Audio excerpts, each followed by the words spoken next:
அனைவருக்கும் விசாகா சேனலின் அன்பு வணக்கங்கள். அனைவருக்குமே ஒரு மனதில் தாங்க முடியாத வலி. நமக்கு எப்பவுமே சில விஷயங்களை வெளியில் சொல்ல முடியாது. நம்மளோட கஷ்டங்கள் சில நேரங்கள் வெளியே யார்கிட்ட சொல்ல முடியாது. அது சொன்ன யாருக்கும் அது விளங்காது. ஏன்னா அப்படிப்பட்ட ஒரு இறுக்கம் மனசில் இருக்கும். அந்த நேரத்தில் நம்ம என்ன பண்ணுன்னு தெரியாமல் ரொம்ப தவிச்சு போயிருப்போம்.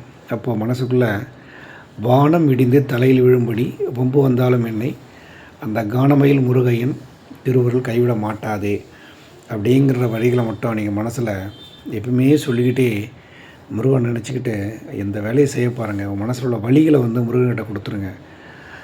நிஜமாக சொல்கிறாங்க. இந்த இந்த வரிகள் நம்ம சொல்ல சொல்ல நம்ம பிரச்சனை சால்வ் ஆகாத வழியே மனசு நமக்கு இதமாகும். மனசு ரொம்ப இதமாக மாறும். அந்த வழியிலேருந்து வெளியே வருவோம். ஞாபகம் வச்சுங்க, ஒரு விஷயத்தை செய்ய போகிறோன்னு வச்சுங்களேன், நம்மளால் செய்ய முடியும் அந்த விஷயத்த. ஆனால் அந்த வழியாலே நம்ம செய்ய மாட்டோம். அந்த வழியோட பயம் இருக்க தாக்கம் இருக்குல்ல, நம்மளை செய்ய விடாது. முதல்ல நம் மனம் அமைதியாக நம்ம ரொம்ப ஆக்டிவாக இருந்தாலே எப்படிப்பட்ட பிரச்சனை எதிர்கொண்டு நம்ம அதை வெற்றி பெறலாம். அதற்கு இந்த பாடலை நீங்கள் மனசுக்குள்ளே உச்சரிச்சுக்கிட்டே உங்களோட கஷ்டங்களை வரும்போது உச்சரிக்கிட்டே நீங்கள் முருகன் நினச்சிட்டே இருங்க. கண்டிப்பாக அந்த கானமயில் முருகையன் உங்களை கைவிட மாட்டார். இது நிச்சயம். நம்புங்கள், நல்லது நடக்கும்.